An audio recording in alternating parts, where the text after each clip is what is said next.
Yo guys, welcome back to the channel. Let's get right into this. This is the first video in what's going to be a series of videos on the FMS Toyota FJ40, and I'm super excited to get this truck. I've been looking at them for a while. They've been around for a little while, so it's not anything super new and exciting. There's been a lot of videos done on this, but what I've noticed is a lot of guys will go out, run it, test it, say, yeah, it's great, I like it, and kind of don't really do many follow-up videos. So I'm going to do this in more of a series of videos. This first one is just going to be a quick unboxing. I'm not going to go too much into all the details that we all know about already, but I'll just give my kind of thoughts, opinions on it, and then tell you guys what direction I'm going to go with this build.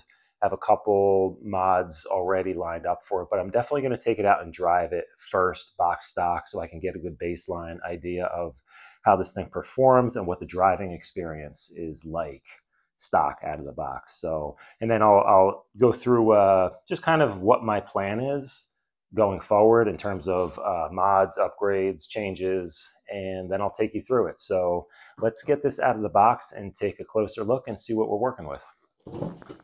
Okay, so this is my first FMS vehicle, and I have to say I'm really impressed with this carrying case that this thing comes with.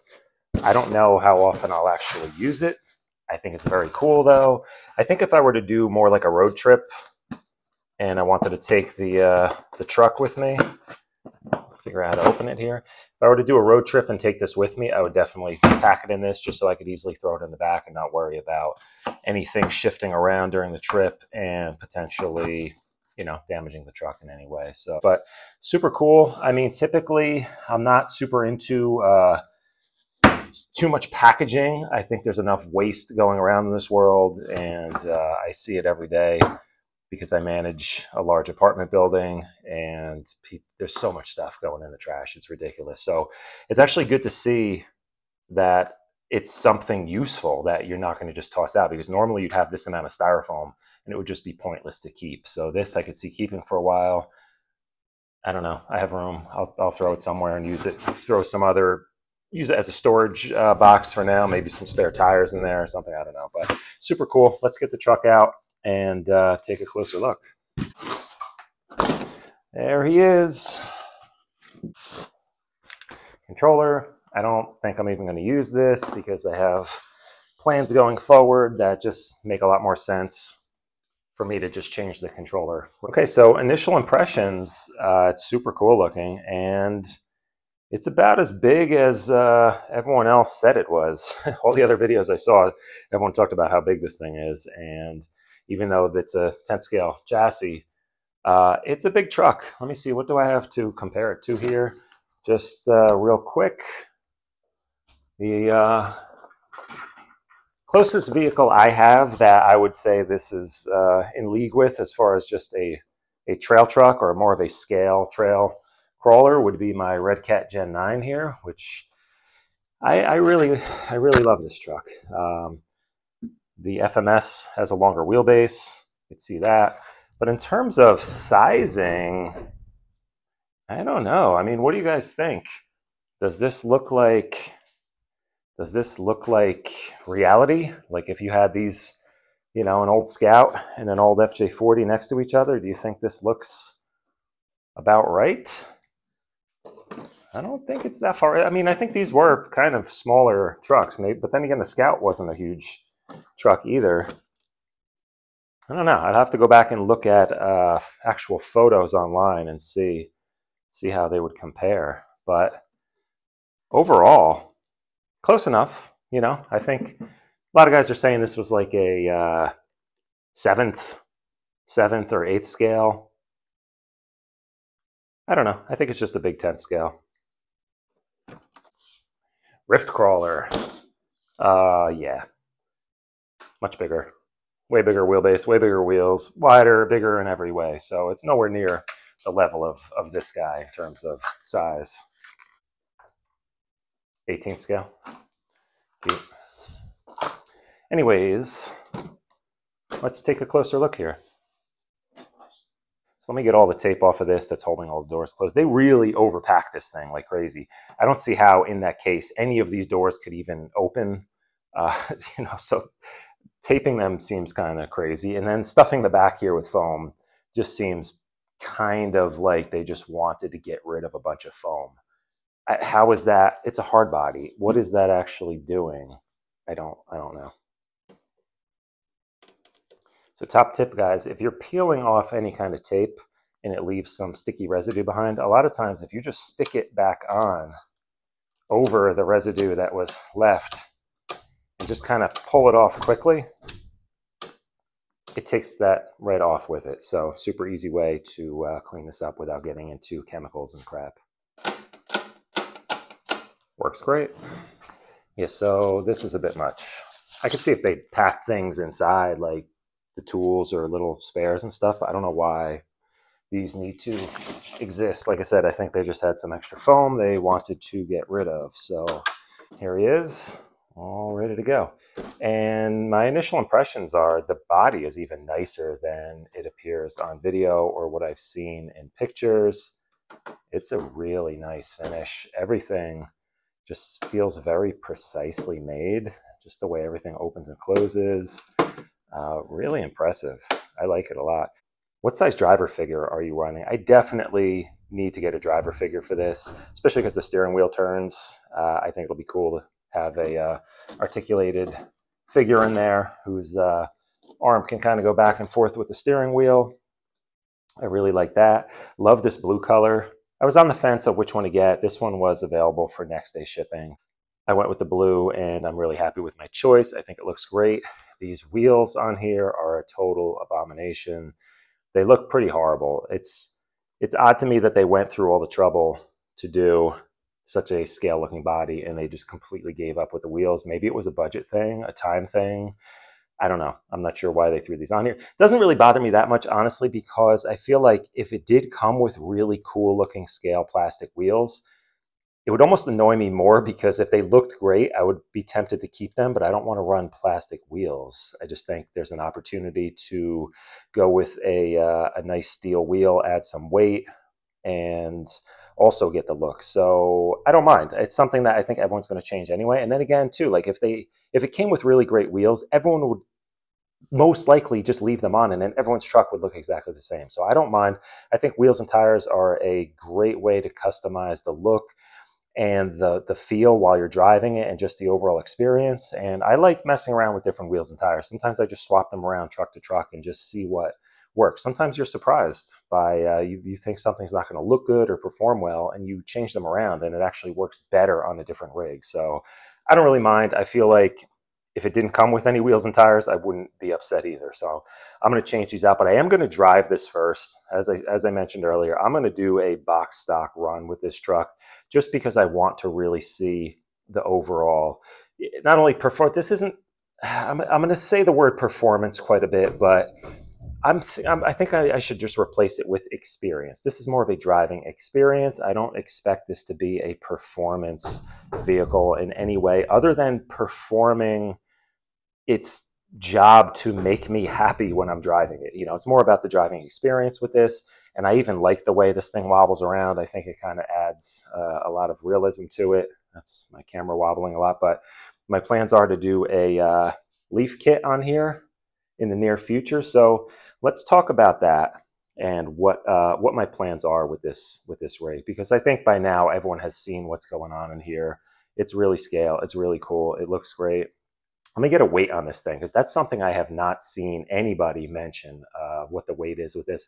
Let me check what battery fits in here first, and I want to weigh it with the battery that I plan on running, and let's do that. And then as we go through the process of upgrading and modifying, we can check back in periodically and see what the weight is in terms of adding weight, removing weight. Probably mostly going to be adding weight to this. I can't really see any spot where I'm going to remove weight. So let's check that out now. Okay, so I think my battery of choice for this rig is going to be this 2200 3S pack. I typically run these in most of my crawlers. I get good runtime. It's a good balance between just size, weight, and runtime. On my Gen 9, I can get a little over an hour of crawling with one of these. So I just throw an extra one in my backpack and it's good to go. It fits in here. So here's the battery compartment. This thing fits pretty much spot on. There are some strap provisions in here, so I will go ahead and add 2 straps to this. And seeing as how I have a bunch of these batteries, and this is typically what I run in crawlers, this I think is going to be the best choice. It fits in there very nicely. And I don't really see the need to add a huge heavy battery to this. All right, 3850 grams, or 8 pounds, 7 3/4 ounces. Actually not quite as heavy as I thought it would be. So let's call it 8 pounds, 8 ounces, because that's easy to remember. Now I am just curious. This is my Gen 9 with no battery in it, and it already feels heavier. Okay, 9 pounds. This does have aluminum wheels, some extra weight in the wheels, but okay, so that's what we're working with here. This is my Vanquish Phoenix. I'm curious about this one because I did also get I'm running the Endura blue silicone inserts in this truck, and they seem pretty much spot on. That's what I bought for the FMS. 8 pounds, 7.5. So these are almost identical weight. Very cool, because then I know I made the right choice going with the blue silicone inserts. While we're on the subject of battery, let me try to figure out my strap situation here. I'll get a length on these if they work. This is just an Apex RC. Has a little silicone backing there to help keep everything secure. Okay, so these are 200 millimeter straps, and I will link these. You can get these on Amazon. I think they're gonna work out perfect. I just fished this one down straight through that little slot, came around the frame rail, and then back in through this other slot here. And let me pop this battery in and show you here. Okay, there we have it. I mean, that is super secure. Like I mentioned, these do have some silicone rubber on the back, so they really grip the battery nice. No chance this thing's going to be sliding around, and it fits perfectly in there. So let's fire this thing up and just make sure everything works.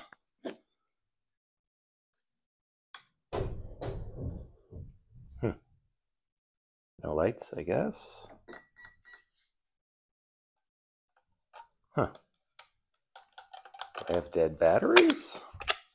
Did I put them in wrong or something? Oh. So I think it's just this, the batteries on this side fit really snug, and I don't think they were really, sometimes you give them a little spin like you do on your TV remote when your batteries die and you're too lazy to replace them, and you give them a little spin to get a couple more days of life. As every other video has mentioned, the dual rate on this is turned way down for the steering out of the box, so just turn it to one direction and bump up your dual rate here until you get full steering, and don't go any further than that.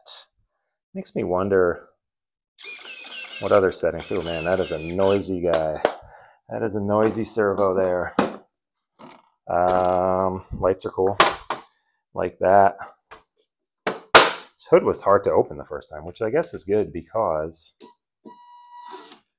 oh Jesus, it's jumpy. I saw that in everyone's video too, so I better put this thing on the ground before it goes there on its own. Power's not horrible, but let's just see. Yeah, it is jumpy. I mean, you can kind of...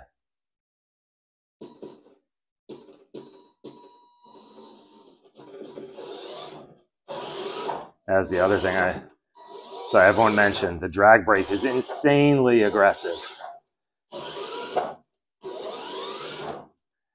ramp on the drag brake just immediately locks it up. This is like teaching your teenager to drive and just zero control. Motor feels peppy, gotta say. Motor feels very peppy. I know the servo, I guess, will live in there for a little while. Okay, so now that we know everything works, we gave it a little test, we see what we're working with here. Let's go over a list of my planned modifications, and then I'll get this thing out on the trail and do its initial shakedown run, get a baseline, run some lines I'm familiar with, some trails I'm familiar with, and then do some mods, take it back out, and I will even try to do some split screen so you could see pretty much side by side what the modifications do, and you know, which ones are an improvement, which ones maybe not, but I'm pretty sure I have an idea of what is going to really improve the driving experience on this truck. And right off the bat, number one, you'll see in my hand here, Hobbywing 1080 G2 speed controller. Going to replace that. I believe it's a 1060, and this just has way more precise control, a lot more tuning options, and another really cool feature of the G2 version of this is you'll see this extra, well, there's two extra wires here. One of these is an auxiliary wire for a remote adjustable drag brake. And if you're familiar with the latest release of FMF crawlers, which is the FCX, I forget what it is, but it's the Blazer. It has a remote adjustable drag brake, so you can just, by turning a knob on the controller, you can have this thing just coast like a normal RC would, or you can ramp up the drag brake to 100%. And there's a lot of adjustability in this thing, so you can really fine tune that drag brake. But it's really cool feature to have a remote adjustable drag brake, because if you're just trailing this thing and you want it to kind of freewheel a little bit, it's a nice thing to have. And then this also does have, I forget what it's called. I don't think I'm going to use it, but you can set this to change the way your reverse works. So, you know, normally on a crawler, you'd have forward, and then your neutral point here is just your full drag brake, and then you'd have reverse. With this, it allows you to plug this into a channel, an open channel on your receiver. So you would have your forward and your drag brake, but then if you flip the switch, this would then be your reverse. So it's kind of confusing. So this would be forward, then you would shift it into reverse essentially, and then you would use the same trigger action for your reverse. So I guess it's kind of a cool scale feature. To me, if I weren't using that on all of my rigs, I think I would just get confused and frustrated with it. So I'm not going to set that up. I am going to definitely set up the remote adjustable drag brake and use that. So that's going to be a major improvement. I'm going to keep the stock motor for now. It seems like it's nice and punchy, and I don't think it really needs to be changed out right away. I am going to change out the controller. I'm going to run my Radiolink RC6, and I picked up this little 6-channel receiver. This is the R6F, and I'll probably just make this kind of watertight. I'll probably just throw it into a balloon and zip tie it shut just to make it water resistant at the very least, because I do plan on running this through some streams. That's a lot of fun to do. And the reason I'm changing out the controller right off the bat is I do want to go ahead and add some additional functionality. Like I want to have a remote switch where I could turn the lights on and off. I am planning on adding a winch up here with a winch controller. So I'd like to be able to control the winch from the controller. And I think it just gives you a lot more adjustability. You could put in throttle curves, and you could really dial in all the endpoints and so on. So it's just a huge improvement. I like the feel of this so much better, and I use this on a lot of rigs, so I'm familiar with it. Got my lanyard strap and everything. So I'm just going with that just because it's something that I prefer to have, you know, kind of across the board on all of my vehicles. So definitely going to change that out. The servo horn, let's take a peek here, because I had seen that this is, yep, that is, I don't know if you guys can see with the light here. Yep, that is a plastic servo horn. That I do not trust at all. That's going to let you down. So before I even run this box stock, I'm going to change that out. So I have a couple options here that were kind of cheapies. This is a little 7075 I got off of AliExpress. I think these were like $3 a piece. So whether or not it's real 7075, the machining looks really nice though. So I think I may go with this one. I got to check the length on it, but I'm definitely going to do that like now before I forget, because I don't want to take this thing out and strip out a plastic servo horn and then be stuck in the woods. So for the servo horn replacement, this is the one I just pulled off, and the screw was pretty loose. So at the very least, even if you're going to run this, take the little Phillips head screw out and put a little bit of thread lock on there just to prevent this from coming off. But you're going to want to go with kind of a shorter one. This one I mentioned earlier, that's pretty much a standard, comes with a lot of servos. Is too long unless you can run it in this hole and it would be perfect, but you would have to trim the second hole off. So you'd have to cut it about there and shorten it. If not, it would hit into the panhard mount here. So you need to run one that is similar length. Let me get a length on that real quick. We're looking at, let's say, about 18 mil. And this one I think I got these off of AliExpress. I don't even know what brand they were, but it's pretty much a direct replacement. It sits a little bit taller, so I may just use a shorter spacer that links the steering rod here.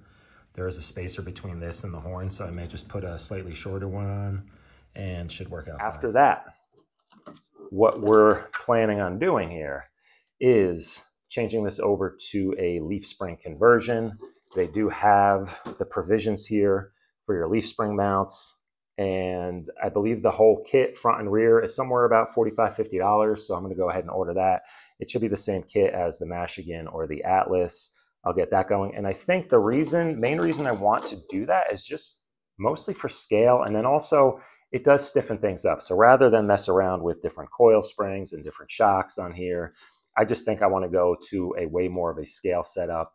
And I think it's going to stiffen it up a little bit. I also plan on experimenting with different shocks. I have an idea that I think is really going to work out well for this and just improve the overall ride quality and driving experience. So stay tuned if you want to see that somewhere down the road. But we're going to do this in increments, and we're going to kind of compare the before and after and see what type of changes it really makes. Stage one is going to be, after I drive it once, stage one is going to be the 1080 ESC, changing the controller over, and then also changing out the wheels and tires, because as I mentioned, these are horrible looking on this. So I do have these.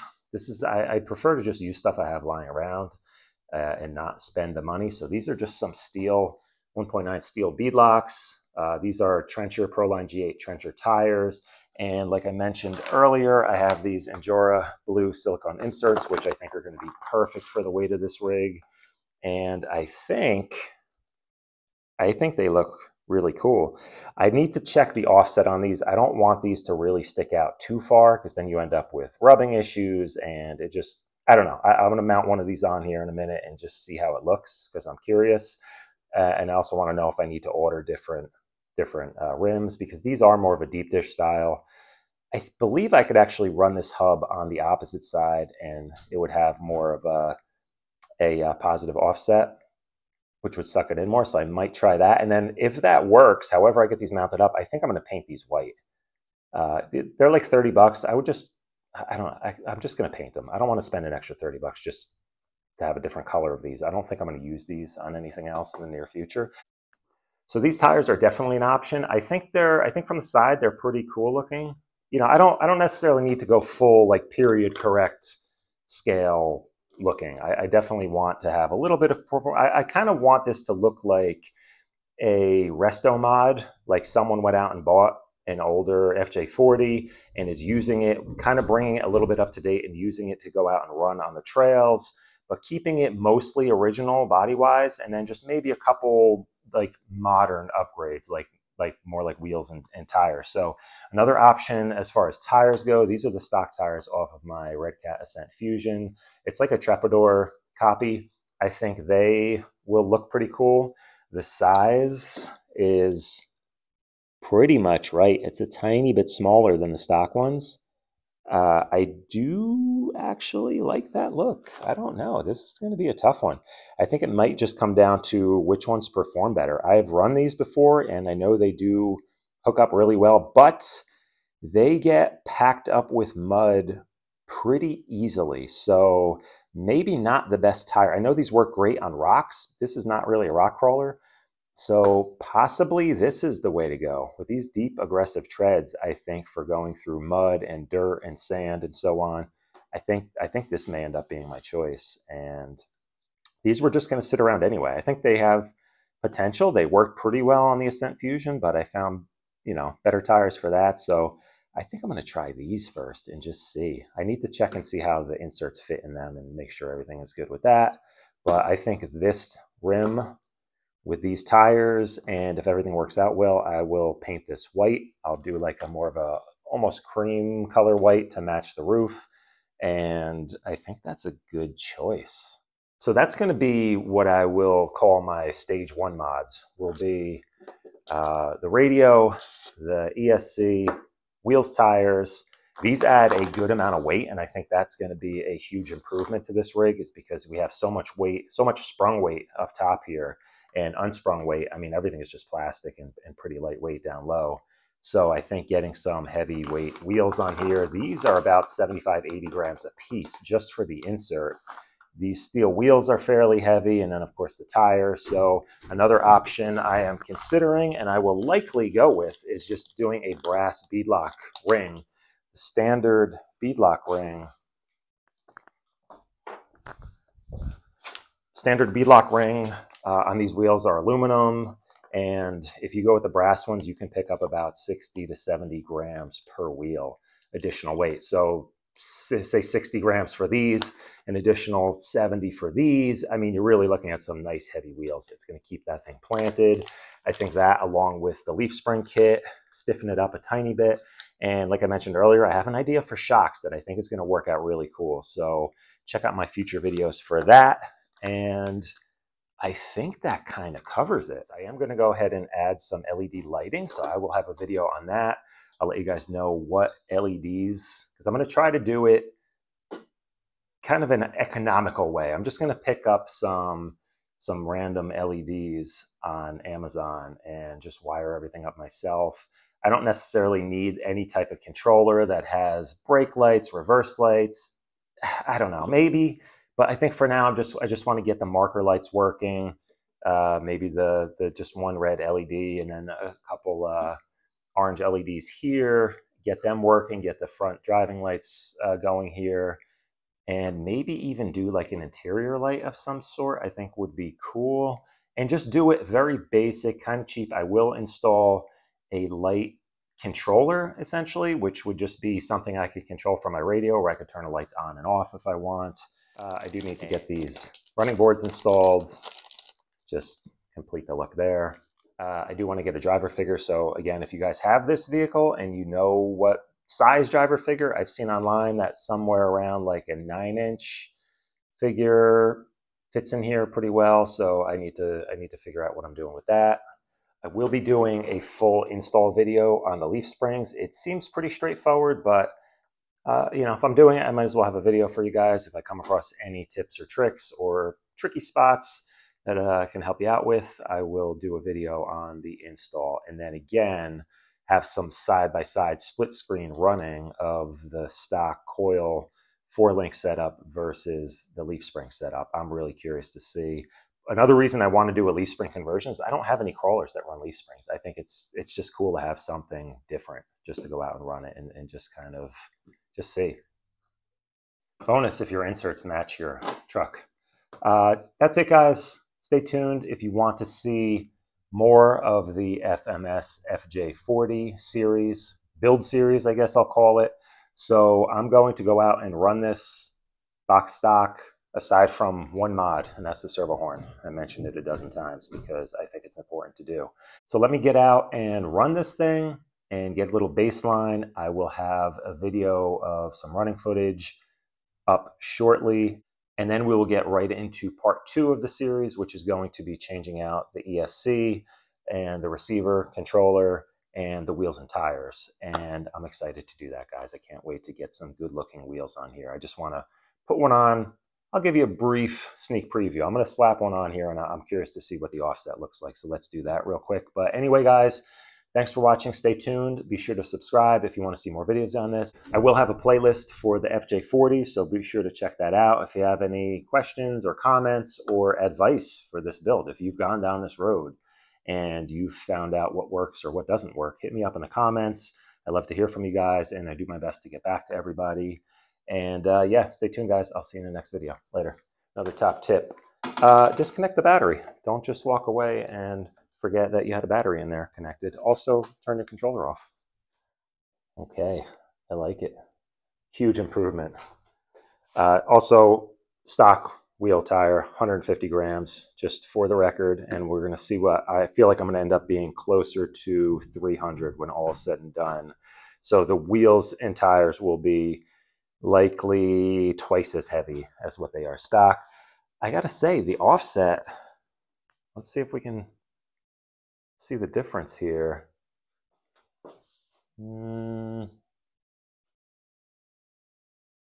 I feel like that's nice. These are tucked in slightly. But you know what? I don't think there's any real rubbing issues with this truck, period. So I think this is going to work out fine and gain a tiny bit of stability by having them be a little bit wider. And once we swap out the tire to maybe this tire, it might change slightly, but yeah, I like that.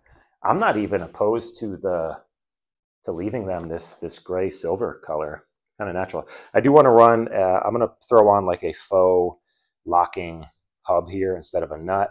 I do have some scale hardware in here already. I'll link that up. I found these like a really inexpensive set. I think it was in Jora that came with 100 of 3 different sizes. So 300 total with the little drivers and everything. And they were really cheap. So I'll link those up. I just think it's a cool little feature. Just looks like lug nuts on here. And you can use them on a lot of different wheels. I mean, huge difference there. I do like these tires though. I think they look good on there, but they're definitely going to get clogged up with mud. I actually wonder if they have the link geometry set right on this, because it seems like my axle is shifted over slightly. And this thing does have like a pretty bad passenger side lean on it. I don't know what's going on there. Maybe the preload on the shocks, but yeah, we'll have all that apart sooner or later. Okay, so just slapped it on the rear because I was curious. It does, let's see, it's a tiny bit. I mean, you're looking like a couple millimeters. And again, this was, I feel like the axle was shifted to this side already. So it's really not bad. I can live with that. That is not a significant amount of tire rubbing. And I did just throw this wheel on the front here. There's no foam or anything in here, so it's super squishy. But I just wanted to get an idea of what tire. Let me know what tire you think. Forget about the wheel. I definitely want to run those. And I think I want to paint them white to match the roof. But what tire do you think looks better on this rig? I mean, ultimately, I'm more interested in performance, but dry conditions, I think these are going to be fine. But when it gets muddy and sloppy out, or just running in dirt, I think that Trepador copy, I don't know, I kind of like this. The sidewalls on here are really cool, nice and aggressive. And it has like, I don't know, like a military kind of vibe to it almost. Yeah, I think I'm going to go with these on these wheels with these and call it a day. Possibly brass rings, get more weight than these, but I'm going to assemble everything up and see what these end up weighing before I go with brass weights. Might be overkill, but probably not.